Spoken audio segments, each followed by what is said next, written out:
Hi, I'm Steve. I'm an expert in the European communities. Today I'm going to answer the question, was the Werner Plan hidden? Vous dites l'horizon 1980 reste fixé. Cela pour une monnaie européenne éventuellement?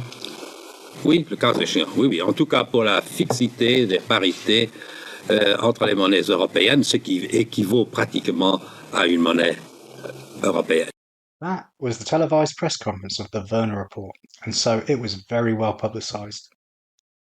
Front page of The Guardian. The present proposals do not go so far as to outline a federal constitution, but they recognise that they imply the development of a political union. The Werner Plan was 31 pages, and the report given to the press was 31 pages. It makes it into the Daily Telegraph and into the Times. Economic and monetary union of the six means some loss of sovereignty. It also, however, lays great emphasis on the political implications of this move. Economic and monetary union, it declares, will serve to foment the development of political union in the community and will not be able, in the long run, to do without such union. A double-page spread in the Financial Times. Monetary union and a common currency imply a common budget, political union, and some form of European government. What about in Parliament? Well, Prime Minister was away talking to EFTA, but when he got back, they asked him about it. And then the government translated it and made it available to Parliament. In the following months, the Werner Plan would be referred to by name around 90 times. The Guardian ran a story about a teach-in. That's when they bring people into Westminster and talk them through stuff. This one is the Werner Report, and there's Professor Keldor saying that political union must come before monetary union and not the other way around. And there were debates in the letter columns. 5 lecturers from Southampton University sent a letter saying this is a bad idea, and a Mr. Robert Sheaf replied with, what do experts know anyway? Mr. Sheaf quotes the Werner Plan, which means he might be the government, but also he may have just got it from the Bulletin of the European Communities because it is included as a supplement. Another important point to make is the Werner Plan was DOA. It was too far-reaching for France. France and Germany arguing is not good for Britain.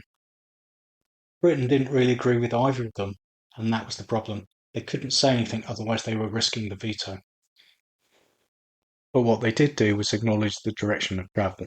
An example of this can be seen on the 9th of November 1970 when Edward Heath went on Panorama.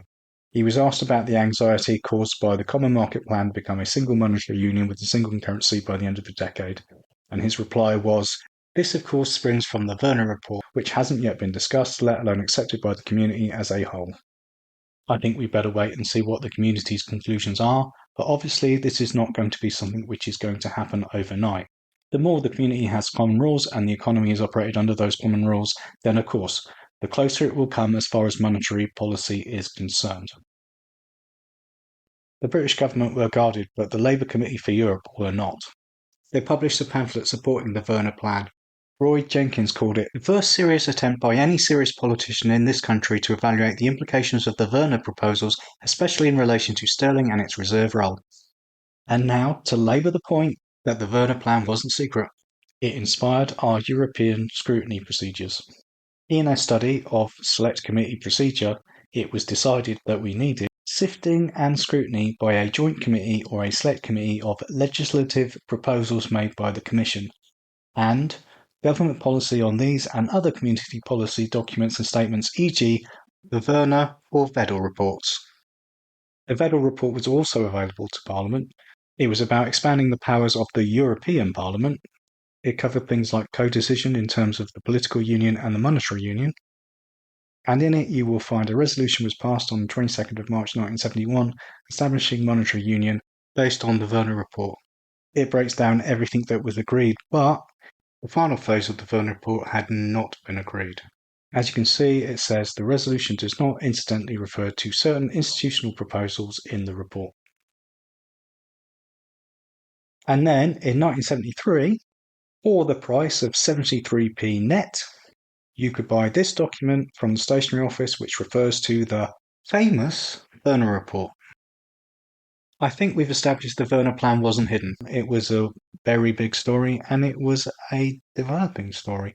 Edward Heath couldn't hide it if he wanted to. That's the end of the video, and thanks for watching.